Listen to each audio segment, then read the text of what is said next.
Eliminate all the other factors, and the one which remains must be the truth.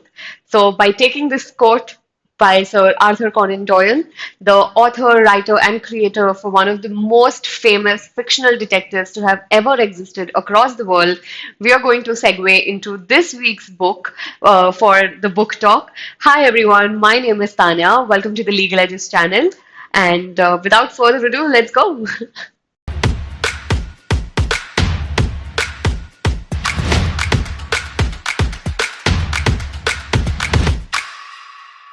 Not that the man or the character need any introduction. So, this week's book is The Sign of Four by Sir Arthur Conan Doyle, which is one of the detective mysteries following the lives of the infamous detective Sherlock Holmes and his companion, Dr. John Watson.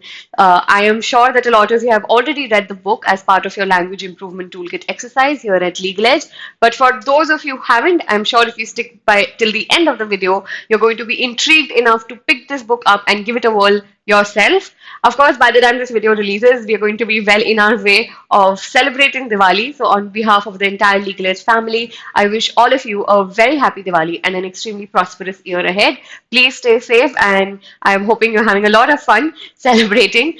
Before we go further into our book review, I want to talk about a few things. So, all those of you who are new here to the Legal Edge's channel and to Legal Edge itself, Legal Edge has been running for over 10 years and has some of industry's finest experts with an average of 7+ years of experience helping law students strategize, prep, as well as crack their way into their dream law college. So, if you're looking forward to your dream law career, I would implore you to register now for our free demo classes and a free mentorship session with our experts. The link is down in the description box with a lot more details about what we do over here at the LE family. So please do make sure that you give that a look, and let us begin with this week's review. So the Sherlock Holmes novels were a phenomenon in themselves, and they still continue to be so. They have been an inspiration to mystery writers across the world because of the finesse and the details that went behind his stories.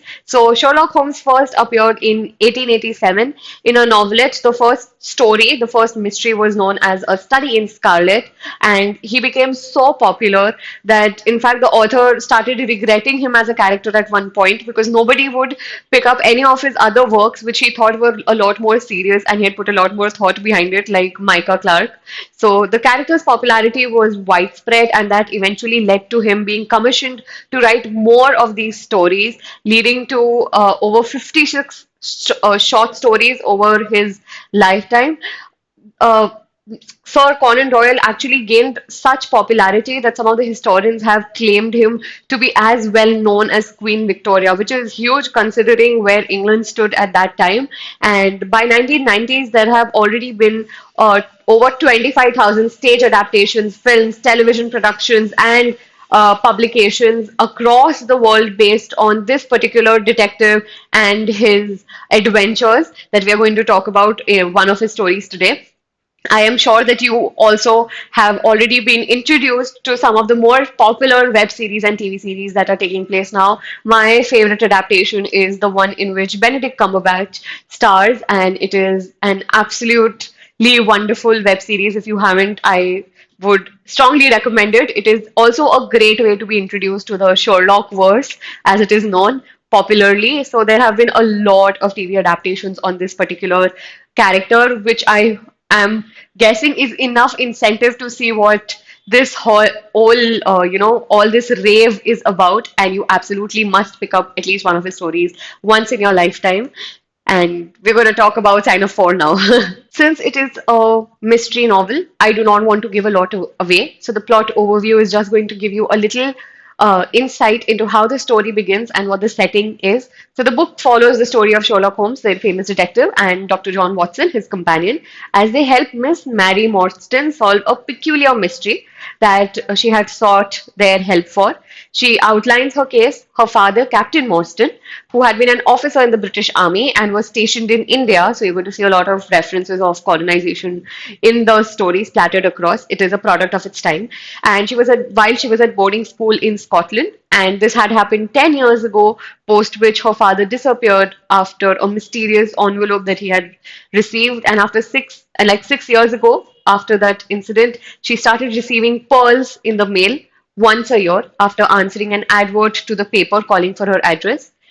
With the most recent pearl, she also received instructions to meet her at a particular place, so Lyceum Theatre in London West End that evening, and she was allowed to have somebody accompany her, and she chose the detective and the companion.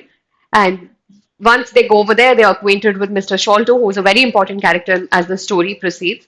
And he's revealed the story behind the disappearance of Captain Morstan.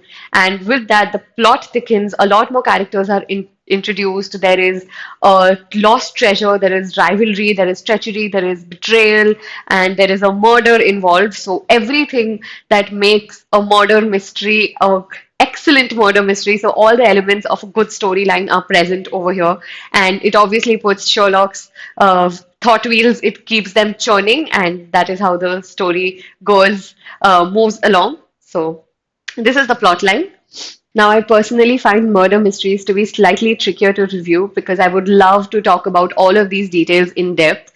And oh my God, I have so many fan theories, but I must refrain so that I do not give out any spoilers. But here are a few key points which I'm sure will help you be interested in the story anyway. So, the major conflict of the story is, of course, the disappearance of Miss Mary Maudsley's father and how the Sholto brothers, the other brother, is going to be introduced as the plot thickens, and the murder that takes place. So, how it all these characters are interconnected and how the story resolves itself in the end is the major conflict, and it is the main plot line of the story, of course. The book is set in 1800s in early London. Now, this is important because as you read the book, not only the language of the book, but also the context behind why certain characters are described in a certain way and how the references to India and where London stood in its position as a colonizer, all of these references are important from a historical point of view too. That is why the setting is important. We'll talk more about it as we proceed in the video. The genre of the book is mystery and adventure. Not only is there a speculation and a lot of suspicion and a lot of mystery that is ongoing in the story, but one of the benefits of the Sherlock Holmes books is that the author and the reader are on the same page. So whatever the narration is, as the narration is ongoing, whatever they view, whatever the characters are viewing, that is also all the information that is available to the reader. Which is why I would like to know if any of you were able to figure out who the culprit was, as more information is revealed. And of course, once the storyline is revealed, once the culprit is exposed, there is also an adventure of catching the culprit that goes along with it. So both it's a mix of these genres, and the story is narrated by John Watson.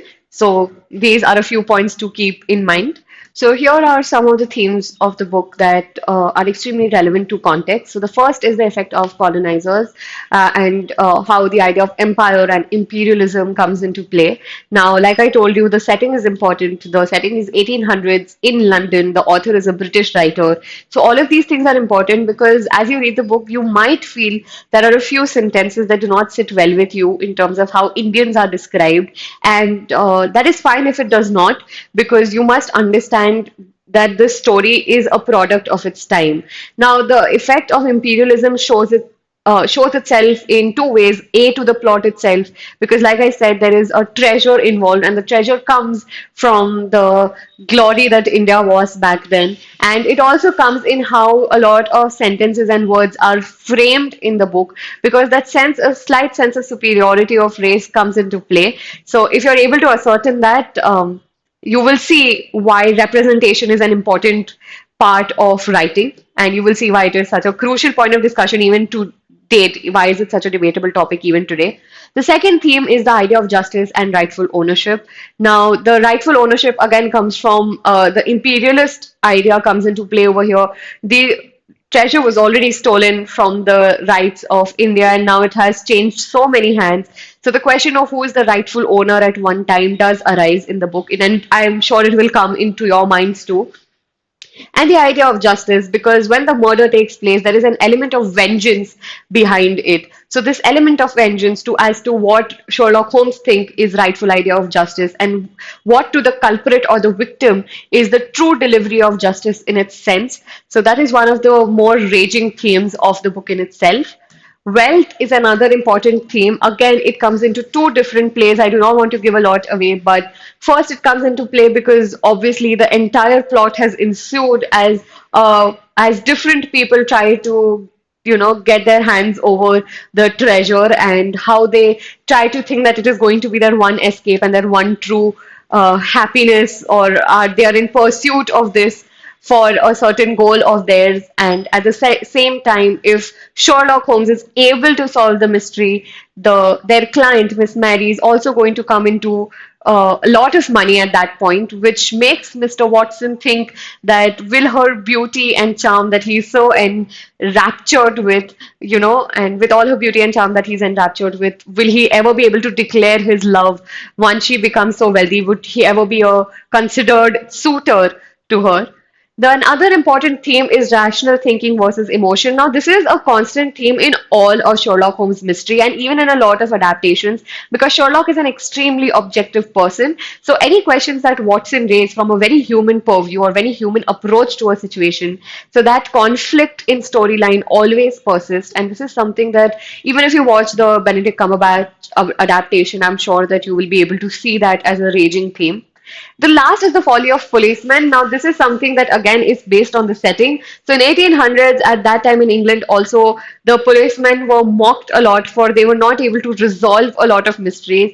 And here comes in the work of Sir Arthur Conan Doyle, the world's first unofficial consulting detective that even the police have to approach when they are out of their depths, and he's always able to bring a solution. So he brings out the folly of policemen for not being as observant and not being able to follow his science of deduction.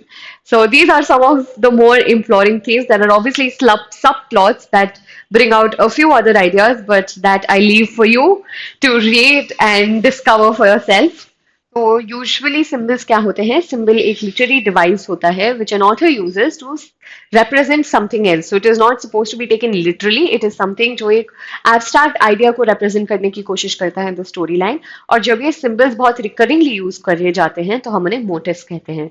Again, I'm sharing a very limited list over here. You are extremely welcome to expand on it as you read whatever you think represents something a little bit more material, and I assure you there is a lot more. So the first symbol is the treasure, and it's a motif which is used recurringly in very different contexts because it means something different to each character. But to each character, it is a lot more than just the jewels and the gems involved. To some, it is wealth, to some, it is happiness, to some, it is, like I discussed, to some, it is a drawback on them confessing their love. So, a lot of the storyline revolves around it. It's an extremely important motif in the story. The darts are a symbol. They are used symbolically to represent the connection back to the then colonized India. I do not want to give a lot away as to how they are used in the plot line, but that they are something that have come from that land, and it is also a pivot where Sherlock is able to deduce the connection of the characters back to their work that happened in that country back then. Right. The third is which is also the title of the book, and that is why it is very important. It is called the sign of four. It is again used recurringly throughout the story. So essentially, the sign of four is this band of four people who plot together, who have conspired to bring about this entire storyline. But more than that, it also eventually becomes a sign of bad luck or something that is going to, it is like a dark shadow, which means that something bad is going to happen whenever it shows up in the storyline. So this is how it all comes together in this particular book. While I've already addressed my slight qualms about how we are represented in the book and how the colonized were showcased, the benefit of having Sherlock Holmes and his rationality is that he must approach every single person with an objective sense of things, and he's not clouded by the imperialist superiority. He already has his own sense of superiority to aid to the storyline. He is the world's only unofficial consulting detective after all. So, with his sense of deduction, his powers of observation, and his immense knowledge, Sherlock Holmes shares all the information along with how he's resolving the mystery. So one of my favorite things about Sherlock Holmes mysteries is that we are always on the same page as the detective. There is nothing hidden. The author has revealed all the information as the detective has for himself. So somewhere along reading the book, you're kind of on a race to know if you are able to catch the culprit and figure out what transpired in the plot line before he did. And of course, it is one of my and another one of my absolute favorite things about this character is that he's not beyond flaws. Even with all the knowledge that he has, he also has some extremely human flaws to him, which I find make him a lot more human and relatable as a character, right? So I think if you read the book, you're going to be absolutely thrown into the Sherlock verse yourself. And of course, like I say, there is always this sense of race to figure out the culprit yourself, and you always feel like by the next book you're going to figure out who it was before the detective does. And it is an extremely interesting read. The writing is so engaging, and so is the storyline, of course, with the genre being mystery and adventure both. So if you're into that kind of storyline, if that is something that interests you, you will absolutely love Mr. Holmes. Do pick this book up and see what is it that made him one of the world's most famous and adored fictional characters to have ever existed. And I am looking forward to hear your reviews about the same. Do remember to leave them down in the comment box. Thank you so much for watching this video. Please make sure that you follow Legal Edge on their social media channels of YouTube, Telegram, Instagram, and Facebook. We keep churning a lot more interesting content that is going to be extremely beneficial for all of you law aspirants. If you have any questions, you can call the number on the screen. It is your one-stop contact for all questions Legal Edge. Thank you so much for watching.